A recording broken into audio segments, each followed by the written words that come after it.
What's going on, guys? It's y'all's boy UCF Jaguar reporting with GenJag.com, and day 2 and day 3 of Jaguars OTAs are officially in the book, so I'm going to let y'all know what's up and what went down. So let's do it.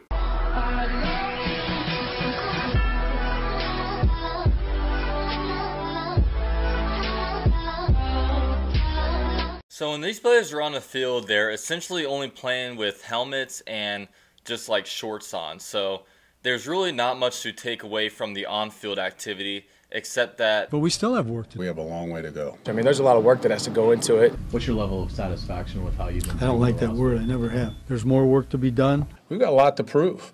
You know, we got a lot of work to put in on the field. Which is absolutely true, because these first 3 days of OTAs have been the first time this coaching staff has ever been together.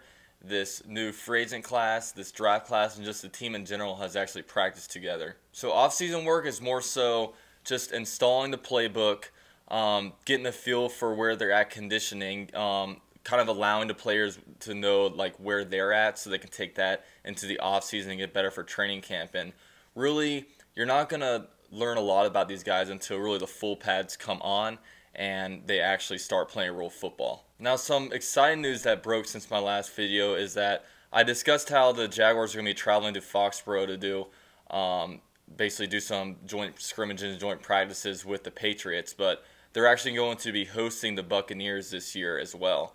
And, you know, this is really cool. I actually went to it last year, and it was a lot of fun being able to see these guys up close, and it gets you a better feel of where they're at with different competition, because I'm a guy that goes to Jaguar training camps pretty much every year, and I remember one big takeaway I had last year from these training camp practices when they hosted the Buccaneers was, like, Dante Fowler looked like an absolute beast, like he was going to have a double-digit sack season against the Jaguars tackles. But then once the Jaguars hosted the Buccaneers and he was going against different offensive linemen, he just didn't prove to be nearly as effective. So really just getting different matchups is something that's really cool to see in these practices and gives you something that you can really take away with. And in more news, one thing that was really like keeping me up at night, I really wasn't able to sleep the couple nights before that, because Jalen Ramsey, day 1 of OTAs, decided to skip and spend time with friends and go to a Cavaliers game, but he reported to day 2 and day 3 of OTAs. So I mean, this is huge for the team. I think we're pretty much Super Bowl bound now that he's here, you know. So good stuff, Jalen Ramsey. Hopefully more players will decide to come and join. I'm being completely sarcastic, by the way.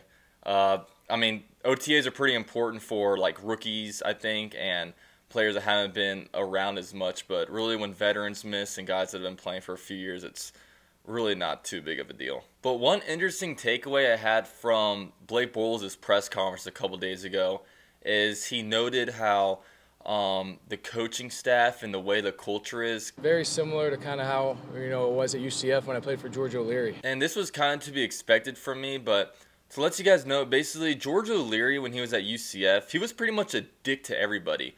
He was a dick to the coaching staff. He was an asshole to Blake Bortles, all the way down to like the water boys and stuff like that.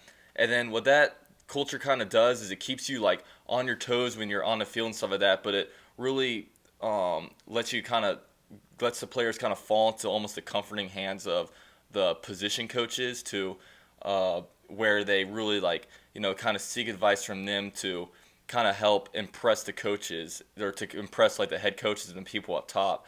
And I really think that'll help get the best out of the players, and also even Blake Bortles, because even people in the past, like I thought of in the past, and even Ron Jaworski from ESPN said it.